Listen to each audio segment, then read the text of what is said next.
It's the festive season, and the weather outside is frightful. Hello, gang. Hello, and welcome back to The Weekly Wigz. Thank you for joining me. I am your host, Megan Wigz. We're on for episode 9. I just have to slightly preface that I've decided a pretty stupid time to start recording when I've got my dishwasher on in the background. Kitchen's right over there. My bad. But you know what? I'm hoping the mic might be powerful enough to just take my voice, and maybe you won't hear the swishing and the swirling of my clean dishes in the background. So slight apologies for the potential sounds of that for the first few parts of the podcast, but we'll just see how it goes. The thing is, I got myself all set up, in the zone, presenter mode, ready to go. Why I chose to put the dishwasher on 10 minutes before that, I'll never know.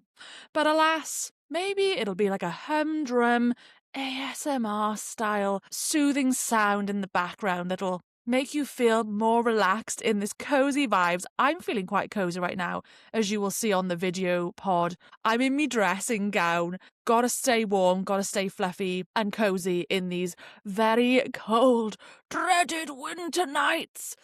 I love my little Christmas tree. She's so beautiful. We debuted Miss Christmas Tree on last week's episode, but I feel like she's just looking even nicer this evening. Maybe it's just the cozy vibes and the dressing gown is just giving it that little more je ne sais quoi.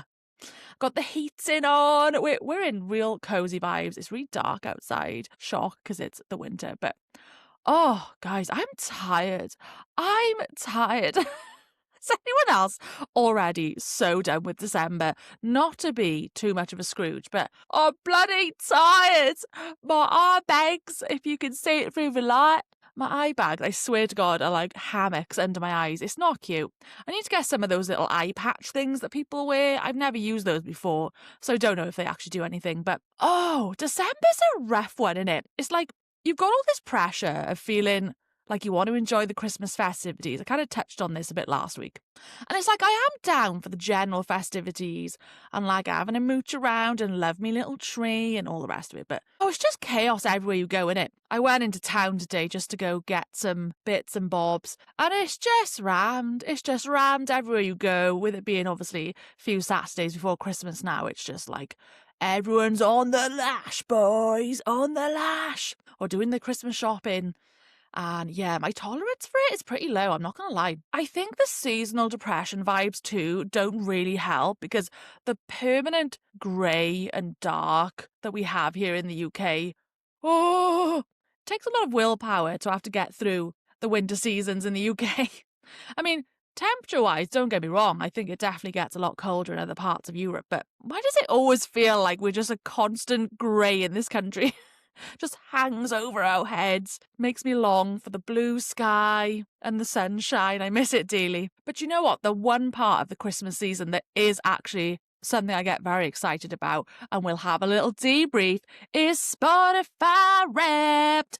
Oh, she loves Spotify Wrapped. You'll be listening to this hopefully on Spotify. I think most of my listeners listen to the podcast on Spotify. Unsurprising, really, because I would argue that Spotify is probably one of the most popular streaming services. I've used Spotify for years, and I absolutely love when they do the Spotify Wrapped at the end of the year, and they give you a full summary of like what you've listened to the most, who are your favourite artists, what were your top albums. So I'll give you a little run through of mine. Let me know in the comments who was in your Spotify Wrapped. I need to know. I've been having lots of conversations in work this week. We've all been sharing our favourite artists and genres. They did a new thing this year called Your Listening Age. My listening age was actually 34, which I was quite pleased with, because that's only 2 years more than my actual age. So I thought, okay, I'm in line with the kids. I'm down with the kids. I don't have a listening age of like 76 like some people were getting. This was also my first Spotify Wrapped as a creator this year, which was really exciting. I didn't really know what it was going to show me, and to be perfectly honest, there wasn't like any insane highlights to give me at this point in my podcast journey, because I'm on like episode 9, so it's pretty early days, but it was cute though. It like told me my popular episodes and where my audience are listening from and all the rest of it. So if you have been part of those statistics and audience members that have made up my Spotify creator wrapped statistics, then I genuinely thank you from the bottom of my heart for joining me in my journey. It is a journey. I know we like to use that word a lot here and it's a bit cringe, but like, it's just true. It is true. It's an early part of the journey. There's a part of me that literally feels like I've been doing this for a lifetime. It's really weird. When you get into the flow and you start getting productive and you have a routine, of which I have, like every week is like my weekends, usually a Saturday or a Sunday, is like my recording day, and then I'll do a full edit, and then it's like the cycle just continues. And it comes around really quick. I'm not gonna lie, there's definitely times where I'm like, oh my God, I feel like I only spoke like 2 days ago. What the hell am I going to speak about again? But somehow this little brain of mine just keeps coming up with ideas off the dome. I mean, I guess that's the point of Yap City, isn't it? We've always got plenty of things to talk about. I did always say that I could yap for days, and I feel like that may be a strength of mine. So we'll see what comes out of future episodes. One thing I really do want to try and sort out a little bit more next year is maybe some more guests. I feel like guests on podcasts change the dynamic, make things a little exciting. And in the last 2 months or so since I've launched, I've had my one podcast guest, which was my friend Amber. And I really enjoyed that episode.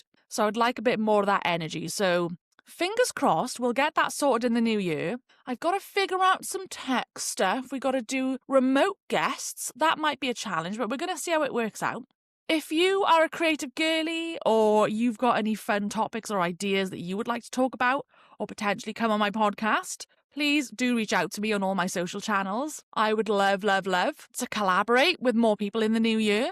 And let's hope that series 2 of the podcast brings a bit more of that. I feel like series 1, this is my 9th episode, and I will have one final episode next week before I go on a Christmas break. So I feel like a nice round number of 10 episodes for a season feels like a good number to go with. I didn't even like plan it to fall so well that it would end on 10 with like the Christmas break, but yeah, it's kind of nice to like split things into seasons, and then you can like listen back to your favourite series, hopefully in 10 years to come. Maybe I've got 10 series under my belt, and it's like people can go back in chapters, you know? And I feel like this chapter 1, season 1 has really been just a deep dive. I've been really getting quite personal, just talking a lot about my thoughts and feelings on lots of different topics and subjects, mainly subjects that I'm kind of passionate about and things that I find interesting. So yeah, I'm just excited to like keep exploring that more and more as time goes on. So anyway, without further ado, let me just go through quick run through of my Spotify Wrapped. Well, speaking of podcasts, it does, alongside music, it does also show you some of your top podcasts, if that is what you listen on Spotify for. My number 1 podcast is not a shock to me because I take interest in a bit of politics, but it was The News Agents, which is a UK podcast all about, you guessed it, the news.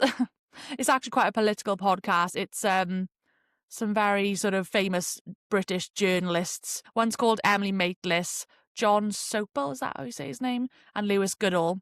They're like a little trio. And they just, they do like a weekly podcast, sometimes more than one a week, actually, depending on what the hell's going on in the world.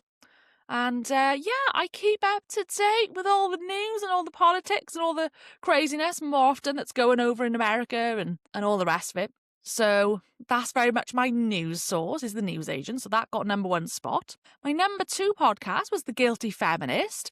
Big fan of The Guilty Feminist. Been listening to Miss Deborah Francis White for quite a few years. She is a sort of stand-up comedian / like activist. It's all very sort of feminism based, this podcast is, as it literally says in the title, The Guilty Feminist. She does like lots of live show recordings, lots of like interactive crowd work. She talks a lot about obviously feminist issues, general political discourse, blended in with like a bit of stand-up comedy. So I really like The Guilty Feminist. It's a very good podcast. So glad that made my top 5. Number 3, once again, shock, it's The Rest is Politics.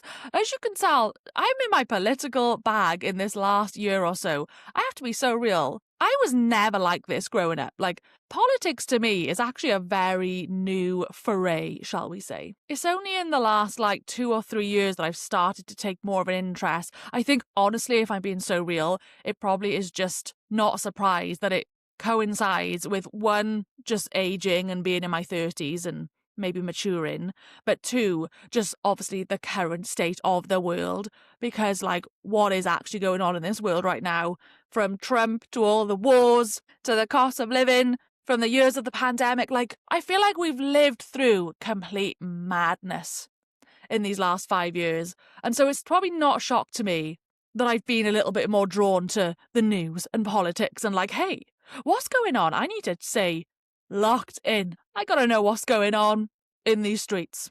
And then don't get me started on like the threats to this country with fucking Nigel Farage and reform and all the rest of it. So I try my best to stay on top of what's happening, not only in the world, but like this country in particular, and how it may or may not affect me or others around me.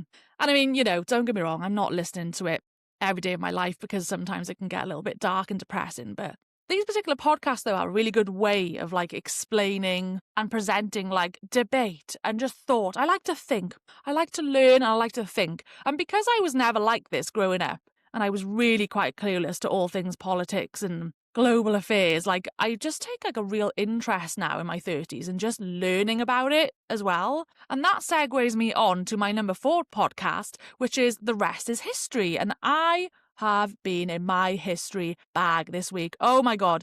I'm going to put a pin in that for a second and we'll unpin that shortly. Number 5 podcast, taking a little break from all the sort of feminism, global culture issues and politics. I have got a much lighter hearted podcast that I listen to called The Receipts Podcast. They are 2 gals called Tolly T and Audrey, and they do just like a very light-hearted kind of agony aunt style podcast. They just like shoot the shit. They answer dilemmas. I've been listening to them for a couple of years and they're kind of just fun and wholesome to listen to. So that made my number 5 spot. So there we go. Those are my top 5 podcasts. Oh, there's me dishwasher beeping. She's ready and clean. So moving on away from podcasts and into music, my number 1 top artist on Spotify, I'll give you a wild guess if you haven't already thought about it already. I speak about her enough. It is Miss Tate McRae. Woo! Oh my God, I was so glad to see that she was my number 1 because I would have been very shocked if she wasn't because I listened to her permanently. It was a strong year once again for all the pop girlies in my top 5. We had Tate McRae at number 1, Lady Gaga number 2, Miss Demi Lovato number 3, Tyler at number 4, which to be honest is a bit random. I don't listen to any Tyler music apart from her one song called Push to Start, which also was my number 1 song, so I guess that's why she's fallen into the list there. I do sometimes question the method of how Spotify figure out who your top songs and artists are, because I would think you have to judge artists based on how often you're not only listening to that artist, but like surely like a variety of songs, because obviously if you're just going to be listening to one song the entire time, then that's going to push your stats up. But like that doesn't mean I listen to anything else by that person. But anyway, I digress. So number 4 was Tyler, and then number 5 was the legend, the icon, Ms. Britney Spears. She always deserves a spot in the top 5 in my opiniones. So my top songs, as I just said, Push to Start by Tyler was my number 1 song. I was very obsessed with that song when it came out. I still love it now, but like it was one of those songs that I had on that loop-de-loop. So yeah, not shocked that that was probably my number 1. And then I won't name every single one, but top songs 2 till 5 were all Tate McRae songs from her new album. So yeah, Tate very much stole the crown there. I listened to 19,701 minutes of music, which is pretty cool. And my top genre was dance pop. So I feel like that absolutely fits me to a T, because I just like a bit of high energy pop music, something you can dance to. That's really like my go-to vibes a lot of the time.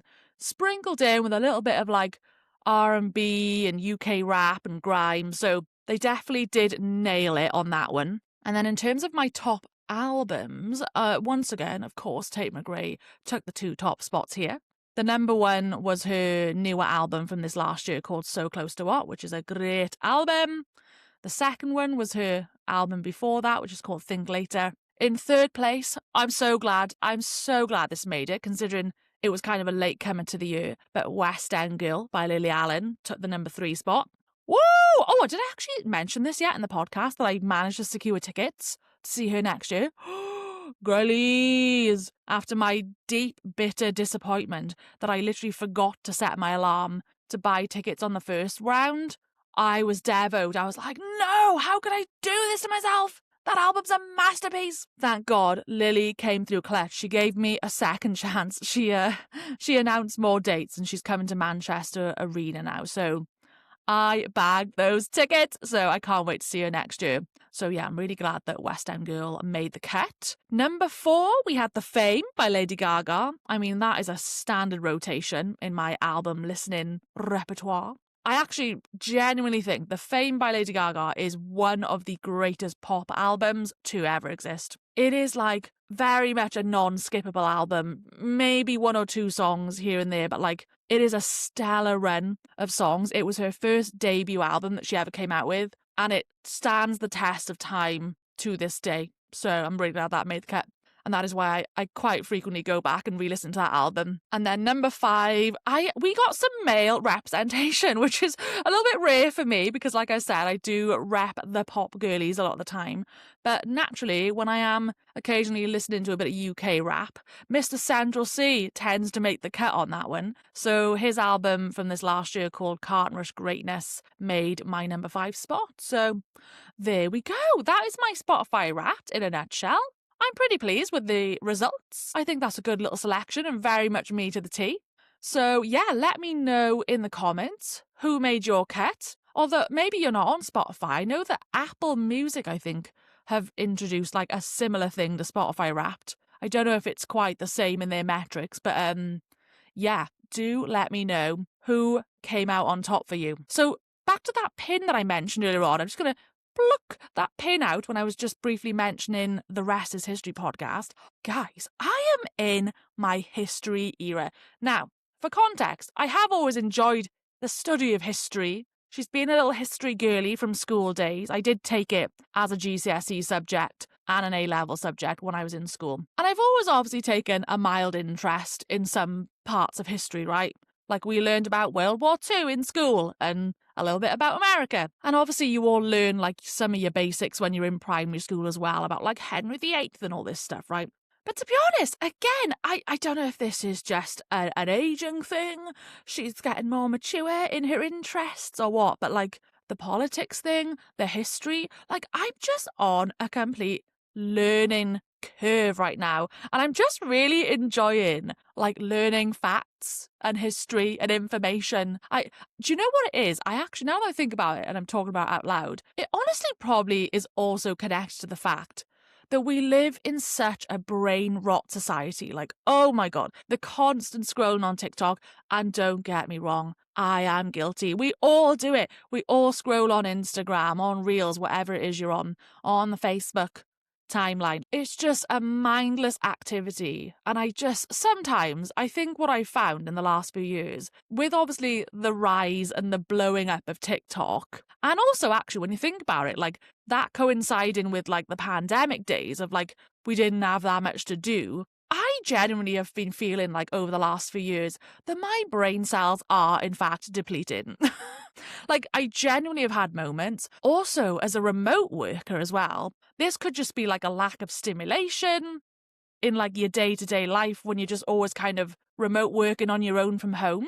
But like I've just had so many moments where I've just felt a little bit like numb and brain dead. Like that sounds so dramatic, but I think I've just had this itch in me to want to like challenge my brain. Like I found like a Sudoku puzzle book in a shop like sometime last year, and I was like going through this absolute cycle of just working at home on my own, kind of hating life in my last job, spending a lot of time actually quite unstimulated in the day, which, let's be real, like when you're working, that takes up the majority of your life. And I'm just, doing what we all do, just scrolling through TikTok. And like, don't get me wrong, I'm also doing content creation, so that's like a big part of my life anyway. But even just as a consumer, like just going through the motions. And I don't know what it was. I had a little moment, I think, in the last year or so where I was just so sick of it. I was like, I don't think this is good for our brains, like whatsoever. I miss like deep connection and learning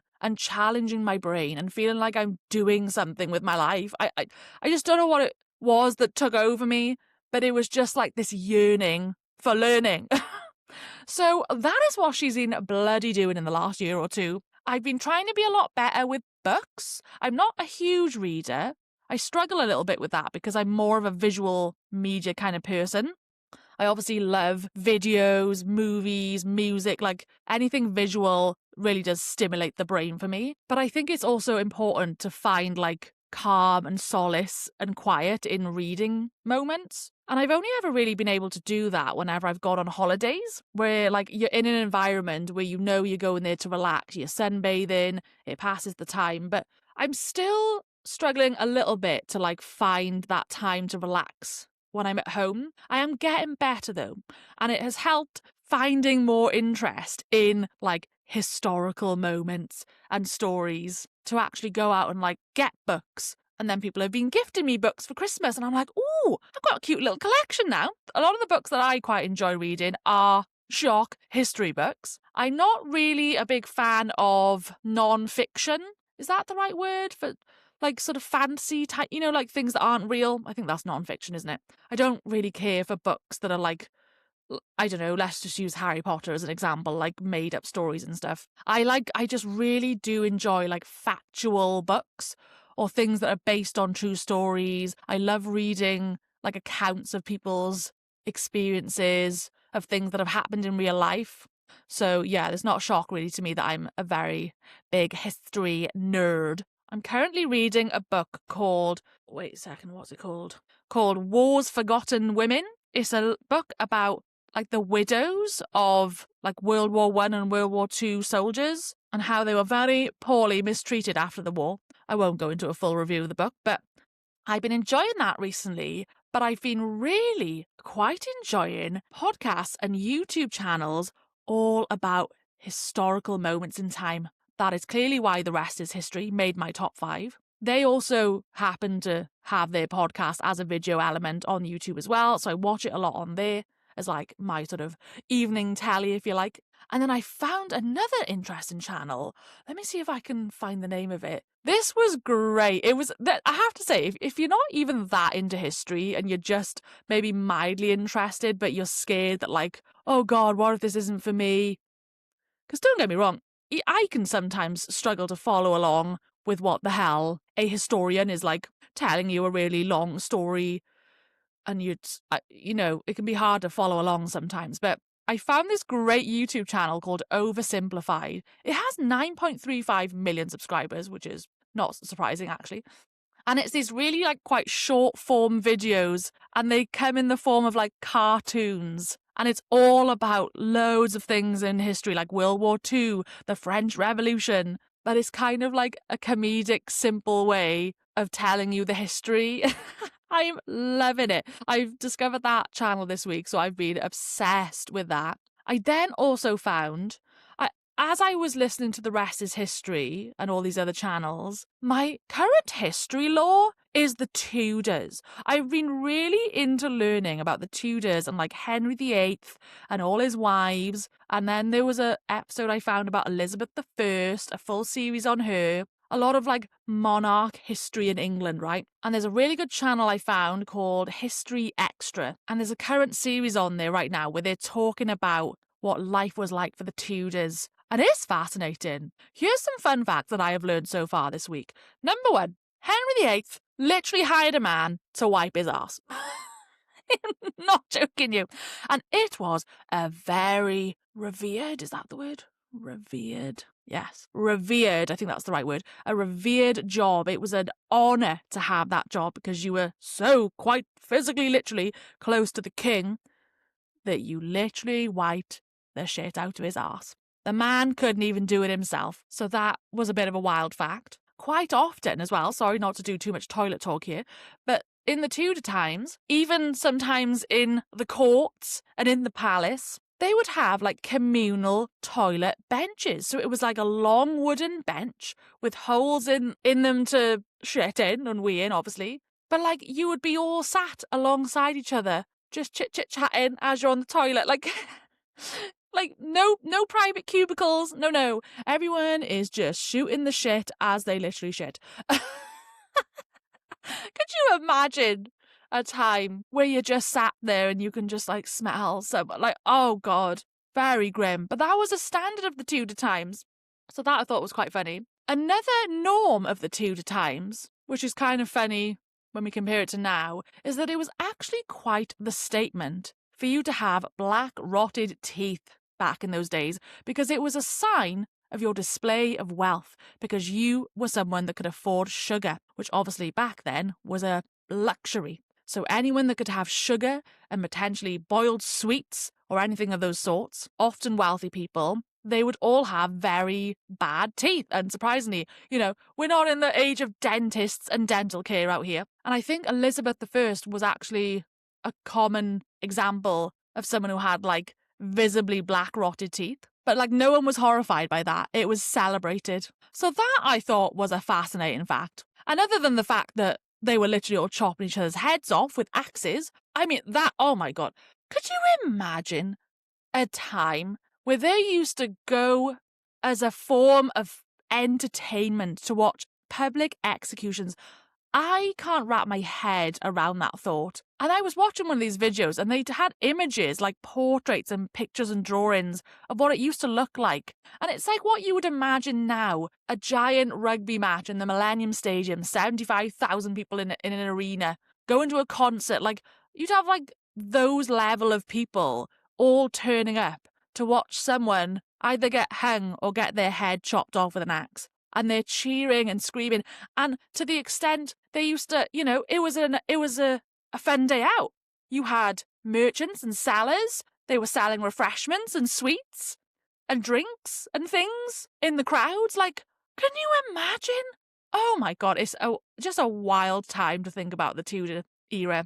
So I have been thoroughly fascinated with that this week. And then, you know what? If that wasn't enough randomness for you today, I need to explain to you how my brain worked this week, okay? And I made a note of this in my phone app because I thought I need to like explain this on the podcast when I'm thinking about topics. And this really explains to you how Megan Wigz's brain often works and why I'm so partial to a fun little tangent. So I'm chilling on my sofa. I'm watching probably the 10th episode of whatever history podcast or YouTube video I'm on of the week. I'm listening about the Tudor times, and this one podcast, the History Extra one, is talking about, leisure and fun in the Tudor times. What did they do? Did they like to dance and all this stuff, right? And they were talking about how it was pretty common to do a lot of folk dancing. And then I went on a bit of a tangent and I started thinking in my brain about, remember in school when we used to do folk dancing? And this is a very specific thing to Welsh culture. But when I was in school, primary school and comprehensive school, I mean, it's very common, obviously, for any school to probably celebrate some form of their heritage on certain holidays, whether that's St. Patrick's Day for Ireland, and obviously in Wales we have St. David's Day. And St. David's Day was like a pretty big thing in a Welsh school. Like, it would be a fun day where you would usually be allowed to dress up. Either, if you were a boy, you would often either wear the Welsh rugby shirt or maybe a more traditional young boy's outfit from sort of the mining era of past times with like a dye cap and a vest over you. And then for girls, you'd sometimes wear the traditional Welsh lady costume. If I can find a photo, I'll pop it here so you can reference what it actually looks like. But it's like a very historical, cultural outfit. And then another thing you would do on St. David's Day in school is you would have what we call the Eisteddfod, which is like a national sort of arts, culture festival. It's a day of singing, poetry, acting, dancing. And one of those elements of dance from Welsh culture is called dawnsio gwerin, which is basically like the Welsh translation for folk dancing. And then this is where my brain went. I was thinking of that because I was thinking of the Tudor times and folk dancing. Then I started thinking about school and dawnsio gwerin. And then I started thinking about Welsh culture. And then my brain went to the memories of, there was a place we used to go when we were in school called Llangranog. And any Welsh kid will probably be very familiar with what this place is. It's a place in Wales where you often go on a school trip when you're a kid. And it's one of these sort of camps, like an activity sort of camp that you would go away to for like 2 nights or something, 2-3 nights, with all your schoolmates, and it was just like a leisure activity weekend away, and you would do sports and play games, and you'd like share a room with your mates. You'd have bunk beds and you'd all share a room together. Like, think of it as like a Camp America kind of vibe for kids, where they get to go away and do loads of activities, but just like on a shorter scale, like a little residential school, little night away kind of weekend, you know? And then that thought got me thinking about sports. And this has been on my mind as of late. As a girl who really does enjoy watching sports anyway, I was thinking back to be honest, my general horrors of my experiences of things that I didn't personally enjoy in Llangrannog, which was more of like probably the physical activities of having to like ride a horse. I was crap. I couldn't bloody ride a horse. I remember getting shouted at by one of the instructors. I was so scared. I was only like sodding 10 years old. But apparently I climbed on the horse wrong. Not that I ever would have known how to do that anyway. And I remember being so scarred by that and her being like, get off. I was like, I'm sorry, I don't know how to get on a horse. So there was activities like that in this Llangrannog place. And there was also like go-karting and quad biking. I remember on the quad bike, I got told off and told to get off the quad bike because I couldn't do it very well. And I basically crashed into a tree and I was too scared and I didn't know what I was doing. If you ask me, okay, in hindsight, I'm going to go with the fact that maybe the instructors just didn't know what they were doing. Maybe trying to get a 10-year-old to ride a quad bike or safely get on a horse is like the adult's responsibility. But I digress. I also remember they had one of these ski slopes there, like a pretend, it obviously wasn't made out of snow. It was like one of these artificial ski slopes. And I was sucked at that too. I was like, oh, just anything that involves like navigation and movement, I just don't think I'm very good. And I was so much more clumsier as well when I was a kid and as a teenager. I was always injuring myself, always breaking a sodden bone. And so when I was thinking of all this stuff, I was actually then thinking a little bit about like school days and just thinking, well, what was I good at? Surely there must have been some sports I was okay at. And then I thought, yeah, actually, I was really bloody good at team sports. I thrived, basically, any type of sport that kind of had a ball, like a netball or maybe even football. I bloody enjoyed that shit. And you know what? There's a part of me now that actually kind of feels sad for my younger self. Not only maybe just from a lack of support from some of the teachers in not maybe honing my skills and what I'm actually good at, but also in the sense of what I, as a young girl, would have not experienced that I do think young girls probably get to experience now. And so this is just part of like a bit of a wider thought discussion here on like the rise of women's sports, which makes me so fucking happy. Growing up, I would say I was actually quite an active little gal. I always really enjoyed playing football and playing netball in school. I think it kind of helped that I had a male cousin who obviously as kids, you know, you're always like playing with your cousins and you're playing with kids on the street. And we used to be pretty active in like kicking footballs around in the field and like having a go on the rugby ball. And like my dad grew up quite sporty and played rugby and played basketball. And like I had a basketball hoop in my garden. And I remember having one of those things where you like, it was like a belt and you clicked it around and fastened it onto yourself like it was a belt. And it was like a football on a long string. So you could like do keepy uppies and like kick the football and it like would come back to you. Like I just have a lot of memories of actually really quite enjoying doing some sports when I was a kid. I did ballet for like 8 years. So that was quite a commitment. I used to love playing rounders in school. I used to love playing that, oh my God, what's that game you play in the garden? Swing ball. Love a bit of swing ball. Oh, these are all the things I would love to play now as an adult. But like, you just don't do it, do you? I used to love badminton. Oh, love a bit of badminton. Swimming. I still love swimming now. I was really good at swimming. So there was definitely like a lot of sports that actually I felt like I was pretty good at and I enjoyed. But then what makes me kind of sad is that the minute it hit comprehensive school or high school, all of that went away. And I would love to know what it's like now for like any young person in a high school.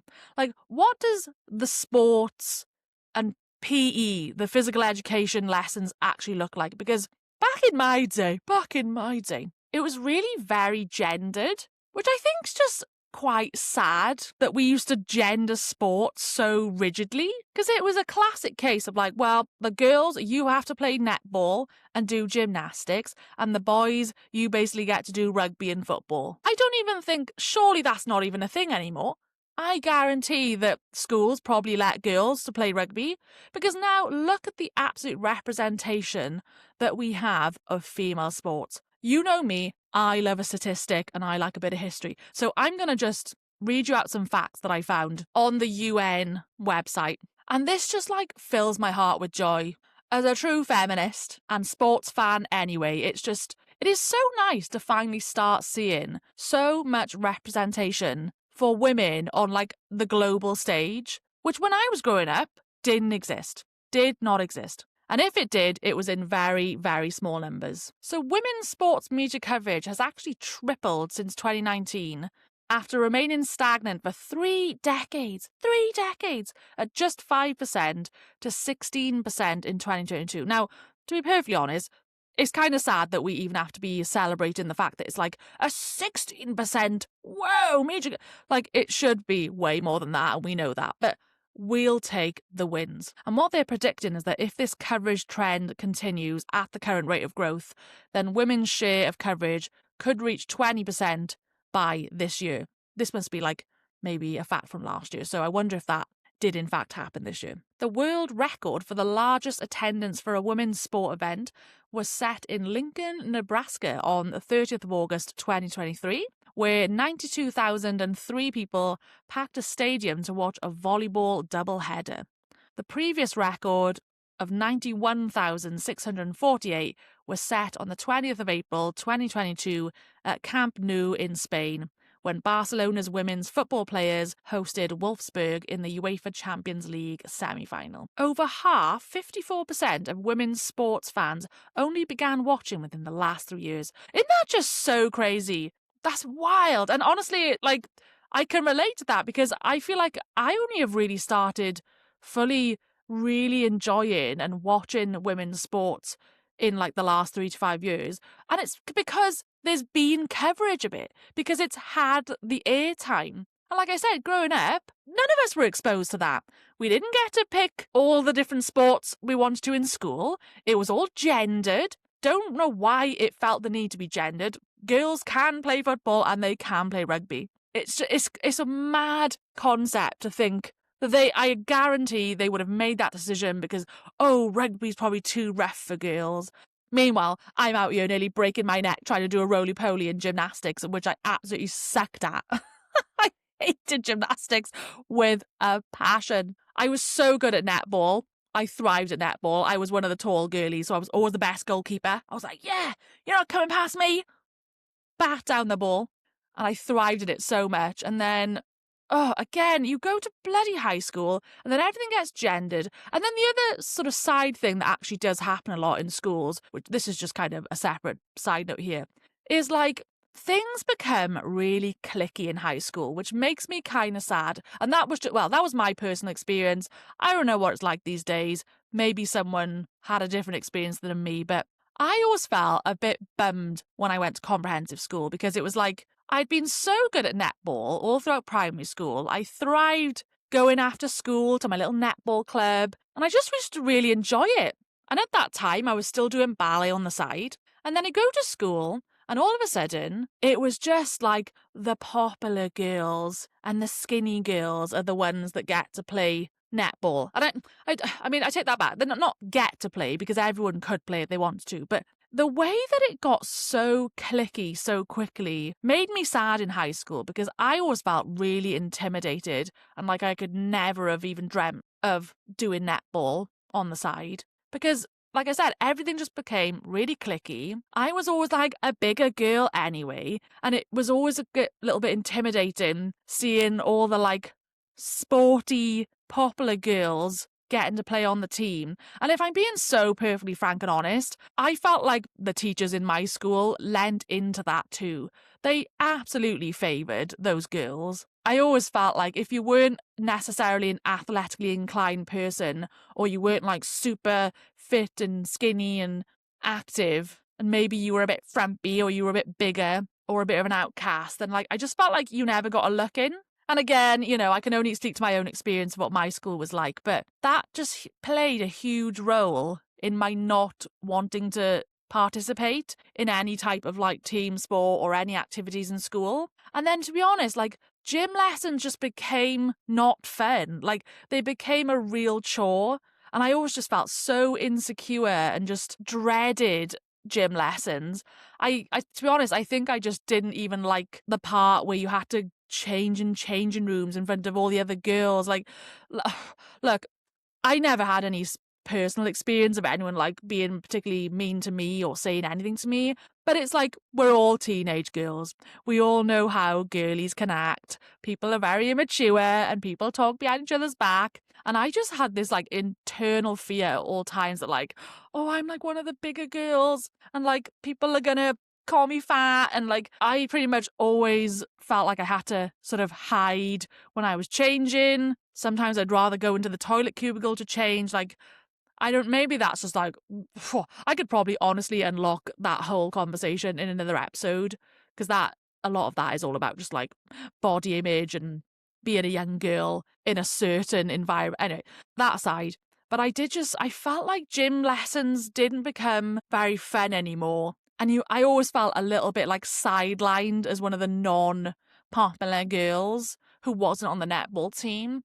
And like, it just kind of makes me sad that like you have so much potential there in like a young child. And really, it should be down to the teachers to recognise and actually try and get everybody equally on the same playing field, literally. But that just didn't happen in my school days, if I'm honest. And I wasn't exposed or allowed to play rugby or what society would have then deemed as a male sport. Like, it was so ingrained into the society that I grew up in. And so, you know, with a patriarchal world that we live in, I guess it's not a shock to me that over half the percentage of women sports fan are only now starting to watch it. So yeah, obviously on the one hand, it's like kind of horrifying and sad that we're even like celebrating these minuscule wins when the bar feels so low. But like, you got to take your wins somewhere at the same time, you know? And so some more interesting stats here. A lot of these actually talk about like the pay and the disparity in pay between men and women in sports.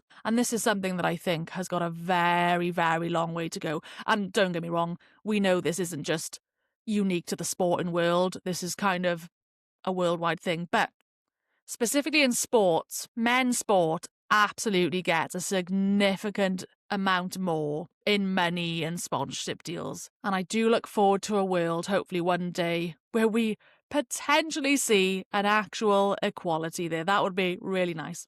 There are definitely a few trendsetters out there, though. And when I was reading through these facts before I started recording, I was actually quite surprised to read some of these, and I didn't know of these myself. But there are a few sport industries that are already blazing the trail. So Australia, Norway, New Zealand and Brazil are among a growing list of national football federations that have committed to equal pay for men's and women's national teams. Big win. In 2022, the US women's national soccer team secured a landmark equal pay settlement after a years-long battle that secured an equal pay rate in all games, including the World Cup. Go on, gals. That settlement also included $22 million to compensate players for past discrimination. We love to see it. The World Surfers League announced in 2018 that it would award equal prize money to male and female athletes from 2019 and beyond. Amazing. Go on, surfing queens. In 1973, going back a little bit here, tennis led the way to equal prize money when Billie Jean King founded the Women's Tennis Association. Today, all 4 major tennis tournaments offer equal prize money. We love to hear that. But of course, we know there's a long way to go, because even though we've got some of these small wins, and there's certain sports and certain countries that are making a start there, the disparity in some of these big athletes is just wild. So a figure in sports, if you're into sports, you may have heard of this person. She's called Caitlin Clark. She's a very big, popular basketball player in America. So America's obviously, they're big on their sports, right? You've got the NBA, the National Basketball Association. You've got the NFL, the football, American football. So obviously in each one, there's also the women's league. So you've got the WNBA.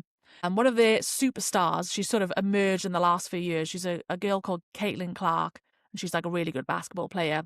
And she's kind of setting the trend here for like getting that bank, which is really great to hear. And she's getting all these big sponsorship deals. If I'm referencing one here, it says she penned an 8-year deal with the Wilson's Sporting Good shop in America in April 2024, and another one with Nike for $28 million, under which she will also receive her own signature shoe. So it's like she's doing great stuff, but then unfortunately, her actual guaranteed salary is around about $76,000 in her first year of the sport. Meanwhile, in the men's equivalent, they get $10 million.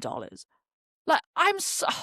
girl. I think what I get mad about with all of these associations, the basketball association, like, look, I get that it's just the world we've lived in for all this time, right? The male players, they've brought in the viewers for many years. They have all the backing. They have all the advertisements.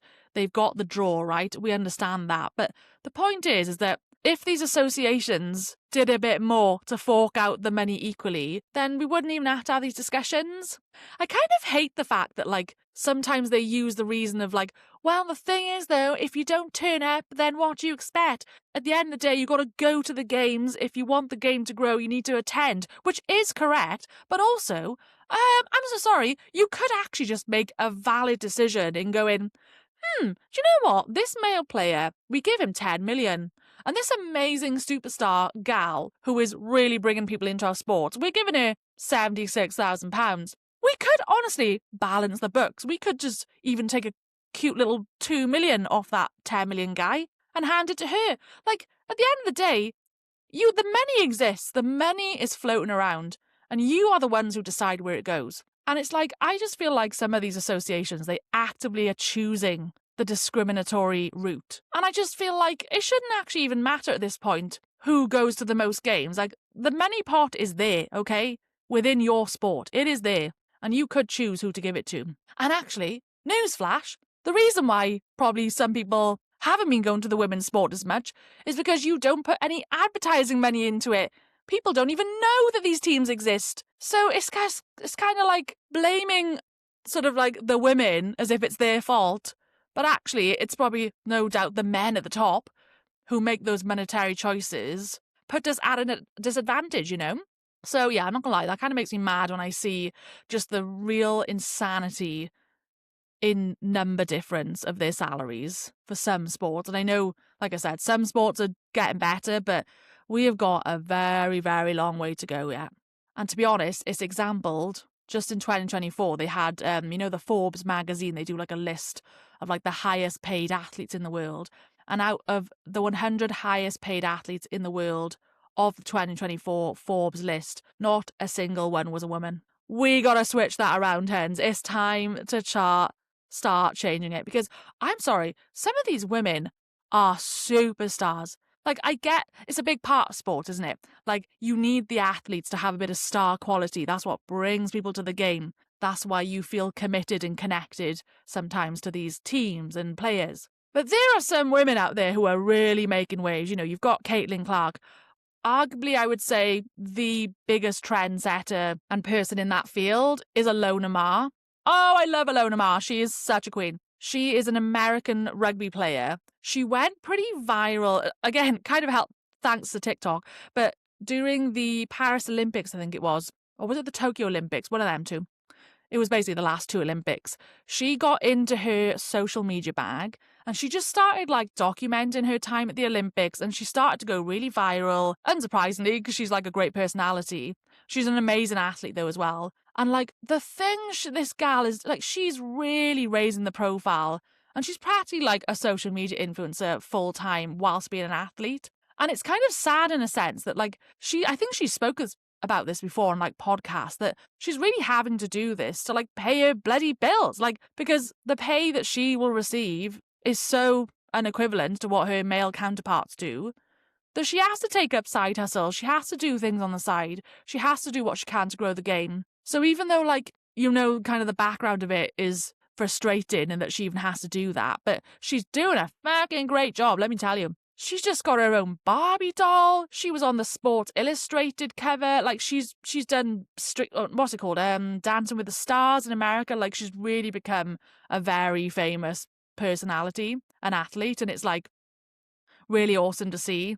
And I love that we're finally getting to start seeing like female equivalents of like amazing athletes. Because for so many years, when you think of your sports stars, it's often male footballers or athletes or Usain Bolt or Michael Phelps, you know, and all rightly so, like rightly deserved to be celebrated because they're also great athletes. But let's be honest, it's very rare that you have as many female icons and statues in the same sphere, you know? So, love Alona Mar. She's fabulous. Alongside her in the rugby world, we've also got a bit of a rising star, Miss Ellie Kilden. She is one of the England rugby players. She's a really great player. They just won was it the Rugby World Cup, I think it was, this last year?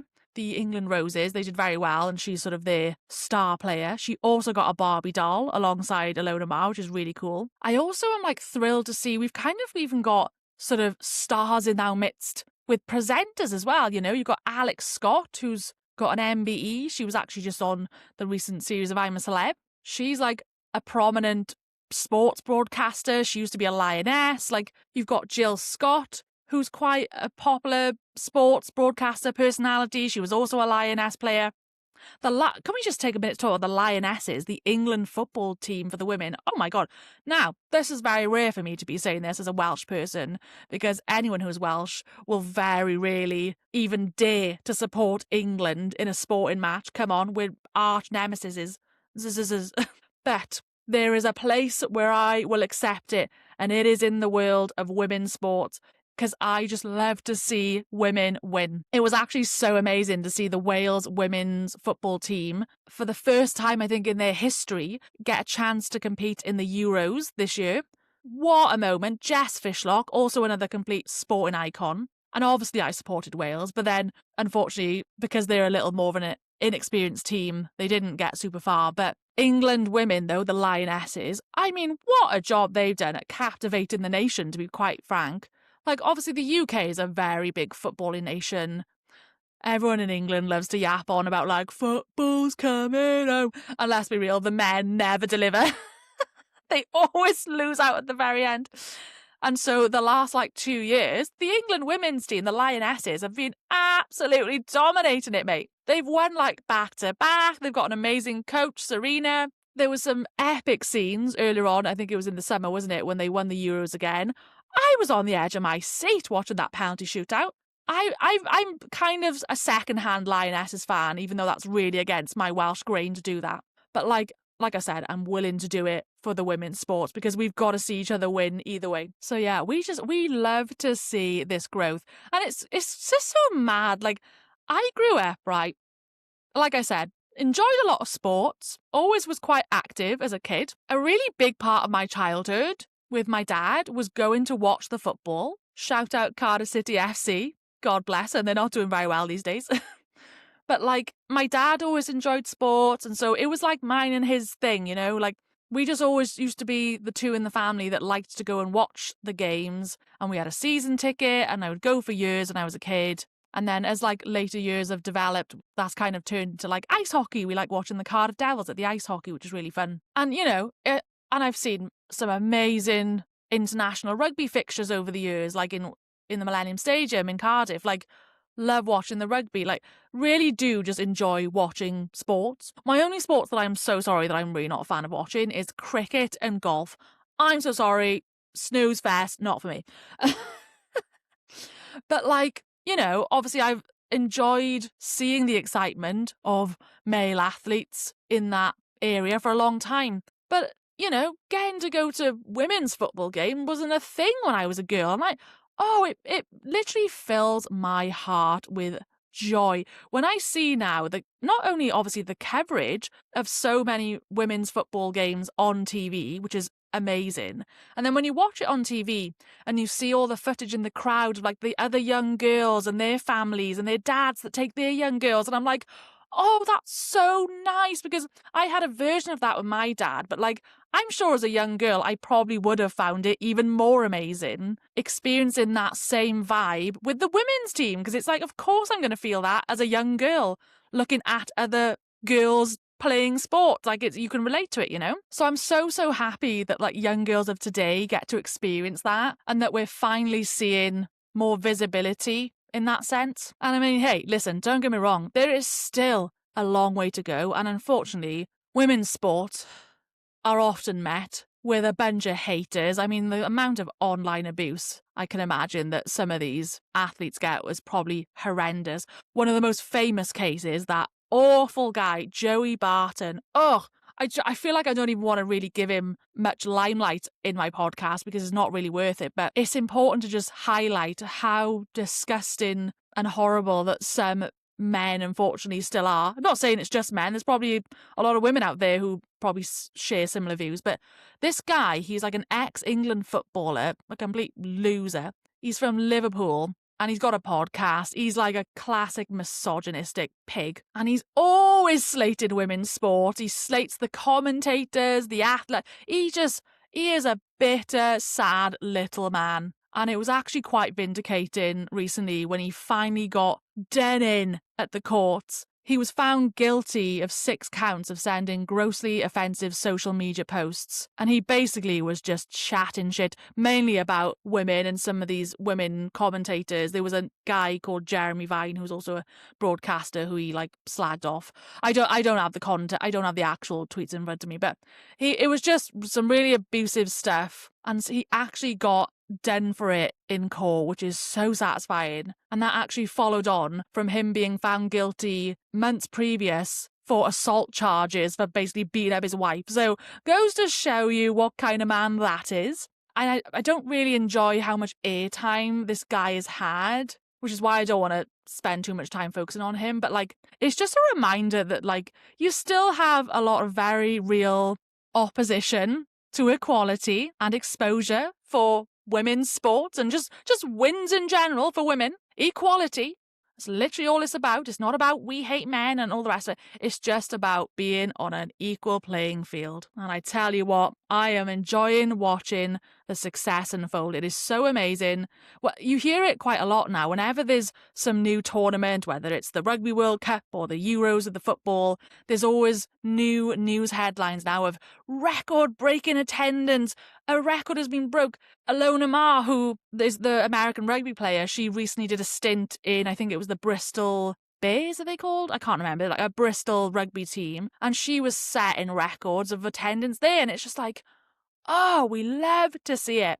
I attended the Manchester United women's game sometime last year, and it is such a nice, wholesome vibe. And also, I have to be honest, as someone who has grown up going to the male football teams matches, like, oh my God, I'm so sorry. The women's games are such a nicer atmosphere. Unfortunately, with football in particular as a sport, it does come with complete hooligans. It is one of the deepest, like, culture points, if you like, of the UK, which I do detest, is just the horrible culture of like real nasty hooligan men who all they do is fight each other.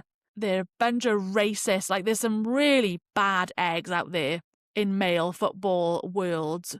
We've seen far too many negative stories over the year, just the complete violence amongst fans sometimes. I grew up witnessing that. I used to go to like derby matches between Cardiff and Swansea, who were like arch rivals, and the police presence that was at those matches was insane. I think, to be honest, there were moments when my dad probably didn't like taking me to those matches because there was always so much risk of things breaking out and fights and riots and all the rest of it. And you would never see anything of the sort in a women's game. It is the complete opposite. It is the most wholesome atmosphere and environment. It's actually very family friendly. A lot of young girls, a lot of just friends going together. I went with a friend as like an older woman. Older woman. I'm not that bloody old. I'm 32. But like, oh, it's just such a beautiful, fun environment. And it's like fun competitiveness, you know? Everyone's got their chance. We're still taunting each other, taunting the enemy. but not to the point of violence, which is often what spills out in the male game, unfortunately. And again, I know that is quite specific to football, but like, I'm sorry, come on. Come on. I mean, the fact that, like, in the UK, we literally have police forces and police job roles that are dedicated to basically looking after football clubs across the country because of how much police presence is required at them. There's literally a whole, like, documentary about that. I think it was a Channel 4 program a few years ago called The Football Police or something. It's actually a really good watch, but it's quite shocking that you actually need dedicated units and teams and officers who, like, their entire job is to just manage football fans. Like, bloody hell. But anyway, I have rambled on enough. I know this has been a bit of a mishmash episode today. We've gone through a variety of topics, but I did just want to share with you some of my brain thoughts that have gone on this weekend and this last week, from Christmas vibes to my history era to how that led me on to thinking about sports and women's sports. Like, these are just the fascinating topics that come across my brain and my frontal lobe and makes me think, hey, I need to share this thought with the world. So if any of that interested you and you've got any thoughts and opinions on those topics, do let me know in the comments. Once again, let me know who was in your Spotify Wrapped this year, girlies, and we'll go from there. Thank you once again for joining me on The Weekly Wigs. I look forward to the final episode of Series 1 next week. Buckle yourselves in, hun, for the series finale. And we'll be on our way to bloody Christmas break before you know it. So have a wonderful rest of your day. Please make sure to hit that subscribe button, drop me a like and a follow and all the rest of it. Really does help me out. Go check out my social pages. We've got a TikTok page. We got Instagram. And I think that's about it. So have a wonderful rest of your week, guys. And speak to you very soon. Bye.